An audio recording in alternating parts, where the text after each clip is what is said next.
Bird's Eye View cameras are at Supercar 09. And what a day it's been. It's been a perfect, as far as the weather goes, perfect day. Everybody's been great. Here standing next to me is Jim Glickenhaus, the man who owns some of the rarest cars anywhere in the world. Jim, you brought two this year. Last year you brought the P45 and you brought it back again this year. But tell us about the 1967 yellow Dino.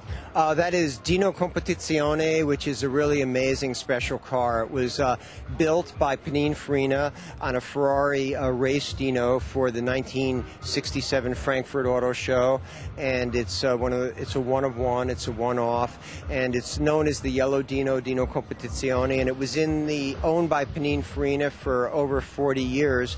And after I got to know them from making Ferrari P45 by Pininfarina, I kept leaning on Andrea, and eventually I broke him down and became the first owner of it. Some people construed or misconstrued maybe that they were hiding that car for years. Would you agree with that? Well, I think that, it was in their private museum, so people had seen pictures of it, they had known of it, but it really didn't exist. I mean, one thing I told Andrea was that if I bought the car, I'd get it out, I'd let people see it, it would go around the world. I did drive it in the Targa Florio and things like that. And I think the difference is that, if it's in a museum, it's kind of like a little bit more like a piece of art as opposed to a car. Sure. But now that it's out, what would you classify it as? Art on wheels? No pun intended? I think that's a fair statement, and it's a piece of history, really. I mean, it's a piece of design that is very special and that hopefully future generations will get to see. Now, my next question is P45, 67 Dino, what's next for Jim?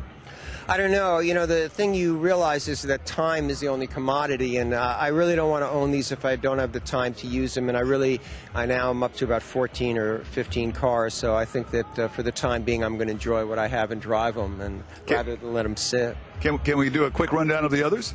Yeah, I have a wonderful Duesenberg that was owned by the Queen of Yugoslavia, a 1932 French-bodied one-off.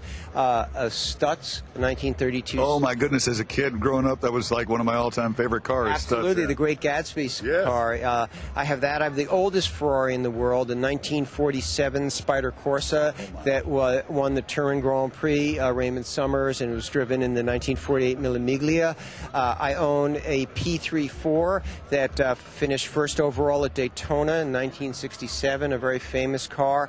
412P Ferrari, which is the Maranello Concessionaire car that had a great history, finished third at Spa. I have a wonderful Ford that finished fourth at Le Mans, driven by Donahue and McLaren, a T70 Lola.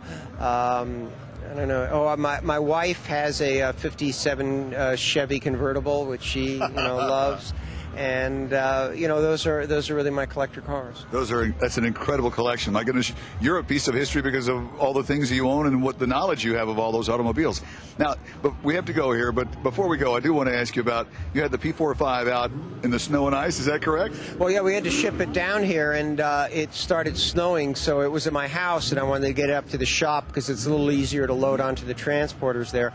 So we just set off, but it was fine in the snow. It was a little bit interesting. I'm sure it handled it pretty well, that low to the ground, or what was that like? Well, it was a little squirrely, but it was all right. Good. Jim Glickenhaus, thank you so much for being our guest on Bird's Eye View. Pleasure. It's a pleasure to see you again for the second year in a row. Thank you. I hope we see you again. Hopefully you'll be back next year. Absolutely, I will. And what a incredible man this is, and he's a great guy, very down to earth, somebody you'd love to talk to if you're a car enthusiast. For Bird's Eye View, I'm Tim Byrd, the Birdman.